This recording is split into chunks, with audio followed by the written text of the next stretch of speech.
રસોઈ બનાવું છું અને કારેલાનું શાક બનાવવાનું છે, બાજરીના રોટલા બનાવવાના છે. તો યાદ આવ્યું કે મારી ઘરે જે રીતે કારેલાનું શાક બને છે એ તમને બતાવી દઉં. ફ્રેન્ડ્સ, ભરેલું શાક આપણે રોજ ખાતા હોઈએ છીએ. મારો સન એક ભરેલું શાક જ ખાતો હતો, પરંતુ એને આવી રીતે ચિપ્સ વાળું શાક ભાવતું નહોતું. પણ જ્યારથી મેં આ શાક બનાવવાનું ચાલુ કર્યું છે ત્યારથી એ આ શાક માંગીને ખાય છે. અને હવે 500 ગ્રામ કારેલા છે તો પણ પૂરા નથી થતા, એટલું સરસ શાક થાય છે.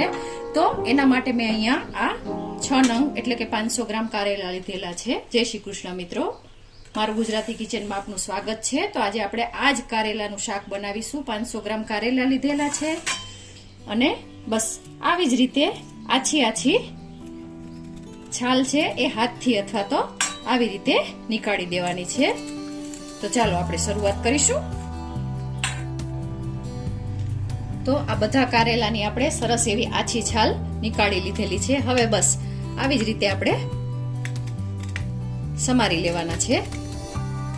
એકદમ સાદું, સિમ્પલ અને એટલું ટેસ્ટી શાક બને છે કે ઘરમાં જો કોઈ બાળકથી માંડી અને કોઈને નહીં ભાવતું હોય ને શાક, તો પણ એ ખાતા થઈ જશે, એની ગેરંટી હું આપું છું. ફ્રેન્ડ્સ, કઈ મસાલા નથી, રેગ્યુલર મસાલા છે, છતાંય ખરેખર શાક ખૂબ ટેસ્ટી બને છે.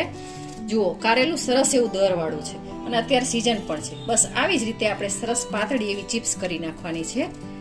ચિપ્સ આપણે પાતળી કરવાની છે અને ફટાફટ ઇન્સ્ટન્ટ બની જાય એવું છે. કોઈ મીઠું નાખીને ચોળવાની ઝંઝટ નથી અથવા તો બાફવાની ઝંઝટ નથી. ફટાફટ શાક બની જશે અને છતાં પણ એટલું ટેસ્ટી બનશે. તો હું બધા જ કારેલાને આવી રીતે પાતળી ચિપ્સમાં કાપી લઉં છું. ફ્રેન્ડ્સ, તો સરસ એવી પાતળી ચિપ્સમાં આપણે આ બધા જ 500 ગ્રામ કારેલા છે એને કાપી લીધેલા છે. નિમક કે એવું કશું આપણે ભેળવેલું નથી અને સીધું જ આપણે વઘારવાનું છે. તો અહીંયા મેં પેનમાં 3 ટેબલ સ્પૂન જેટલું ઓઇલ મૂકીશ. આ શાક થોડું તેલ વાળું હોય તો મજા આવે છે. તમને ઓછું ગમે તો તમે ઓછું પણ તેલ મૂકી શકો છો. આપણે તેલને થોડું ગરમ થવા દઈશું. ઓઇલ ગરમ થઈ ગયું છે તો એમાં 1/4 ટીસ્પૂન જેટલી રાઈ એડ કરું છું, 1/4 ટીસ્પૂન જેટલું જીરું એડ કરું છું અને મારા ઘરમાં હંમેશા આવી રીતે વરિયાળી અને ધાણાનો પાવડર હું બનાવીને જ રાખું છું, એ એડ કરું છું. આ એક ગેમ ચેન્જર છે એમ કહીએ ને તો ચાલે, એટલે બહુ સરસ આનો ટેસ્ટ આવે છે. ચપટી જેટલી જ હિંગ એડ કરીશું, 1/4 ટીસ્પૂન જેટલી હળદર એડ કરીશું, સાથે જ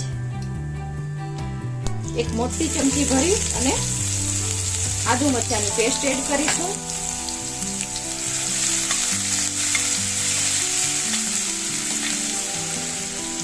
ત્રીસ સેકન્ડ આને સાતળીશું. જુઓ, હવે સીધા જ જે કારેલા કાપેલા છે એને આપણે એડ કરી દઈશું. બસ કોઈ પ્રોસેસ કરવાની નથી, એકદમ સિમ્પલ છે વઘારવું, છતાં એટલું ટેસ્ટી શાક બને છે કે ખરેખર બાળકોને પણ ભાવે એટલું સરસ ટેસ્ટી બને છે. તો બસ આને આપણે એક વખત હલાવી લઈએ.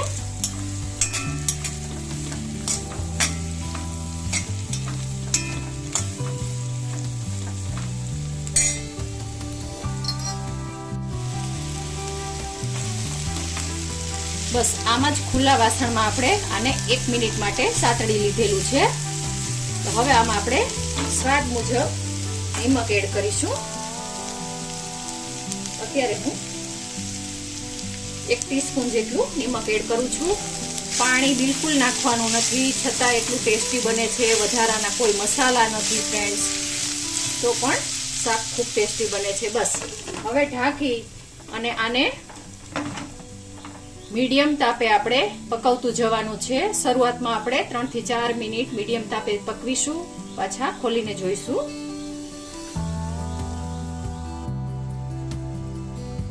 ફ્રેન્ડ્સ, 3 મિનિટ થઈ છે. આપણે એક વખત ચેક કરી લઈશું. આપ જોઈ શકો છો એકદમ સરસ એવા આપણા આ કારેલા છે, પાકવા માંડ્યા છે. એક વખત આપણે ચેક પણ કરીશું.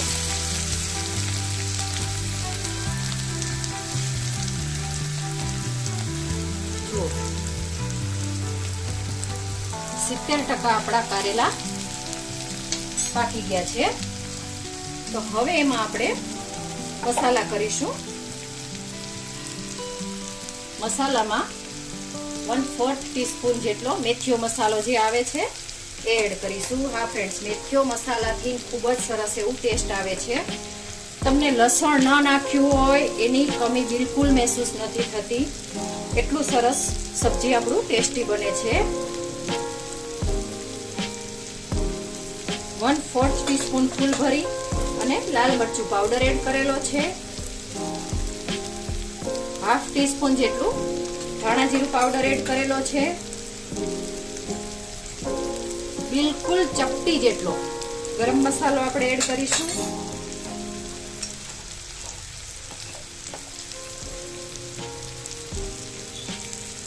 ½ ટીસ્પૂન જેટલો ચાટ મસાલો એડ કરીશું.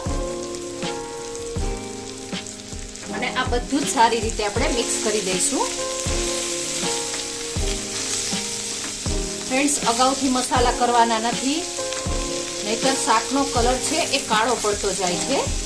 એટલા માટે શાક થોડું એવું પાકી જાય પછી જ મસાલા કરવાના, જેથી કરીને મસાલા પણ બળશે નહીં અને શાક સરસ એવું પાકશે, કાળા પણ નહીં પડે. જુઓ ફ્રેન્ડ્સ, બસ આવી જ રીતે હવે આપણે પકાવવાનું છે. હજુ 2 મિનિટ પકવીશું, પછી આગળ બીજી પ્રોસેસ બતાવું છું.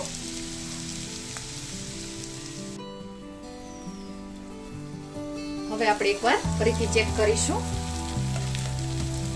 જુઓ, શાક એકદમ સરસ થઈ ગયું છે. એકદમ મસ્ત થઈ ગયું છે. અને એક વખત હાથથી પણ ચેક કરીશું. શાક પાકી ગયું છે. જુઓ, એકદમ પાકી ગયું છે શાક. દબાવતા એકદમ પાકી ગયું છે. તો હવે આપણે એમાં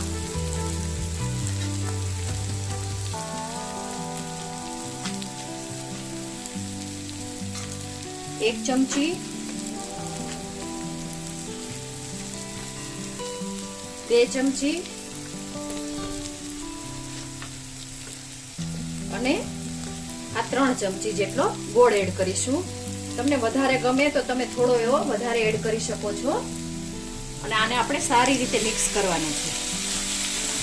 ફ્રેન્ડ્સ, ખાંડ નાખવાની નથી, ગોળ નાખવાનું છે. અને બસ પાણી નાખ્યા વગર આમ જ પકવશો એટલે શાક એટલું ટેસ્ટફુલ બને છે. તો પહેલા તો ગોળને આપણે ઉગળવા દઈએ, પછી આગળ કરીશું પ્રોસેસ. હવે આપણે ચેક કરીશું. આપ જોઈ શકો છો ગોળને લીધે ખૂબ જ સરસ એવું પાણી પણ છૂટ્યું છે. તો હવે આ સ્ટેજ ઉપર આપણે અડધી ચમચી જેટલો જ ચણાનો શેકેલો લોટ નાખવાનો છે. તમારી પાસે ગાંઠિયા હોય તો અડધી ચમચી ગાંઠિયાનો ભૂકો એડ કરી શકો છો. બસ એ જ કરવાનું છે. અને આને આવી રીતે હલાવવાનું છે. ચણાના લોટને પહેલા નાખવાનો નથી, એ વાતનું ખાસ ધ્યાન રાખવાનું છે, નહીતર ગોળ ઓગળવામાં થોડી એવી તકલીફ પડે છે અને વાર લાગે છે. બસ આને હવે આપણે ફરીથી 1 મિનિટ થવા દઈએ.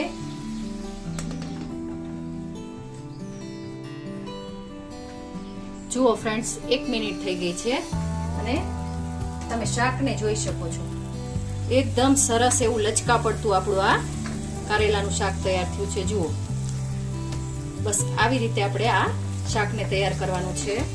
હવે આપણે ગેસને બંધ કરી દઈશું અને ઉપરથી આપણે ધાણા ભાજી એડ કરીશું અને સાથે જ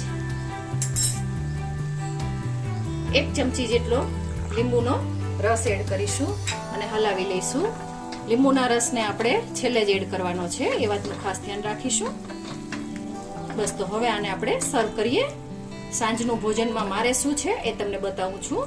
ફ્રેન્ડ્સ, તો તૈયાર છે મારે આ સાંજના વાળુની થાળી, જેમાં બાજરીનો રોટલો જે આપણે અત્યારે જ બનાવ્યો છે, એ જુદા જુદા પ્રકારની કાચરીઓ છે, દૂધ છે, લોટવાળા મરચાનો સંભારો છે અને અત્યારે જે આપણે સુપર ટેસ્ટી એવું કારેલાનું શાક બનાવ્યું એ છે. ફ્રેન્ડ્સ, મારી એક ખાસ વિનંતી છે કે તમને મારા આ કારેલાના શાકની રેસીપી પસંદ પડે તો તમે ચોક્કસથી મને કમેન્ટમાં લખીને મોકલાવજો. ફ્રેન્ડ્સ, તમને મારી આ રેસીપી પસંદ પડી હોય તો મારી ચેનલને લાઈક, શેર અને સબસ્ક્રાઇબ ચોક્કસથી કરજો. આભાર મિત્રો. જય શ્રી કૃષ્ણ.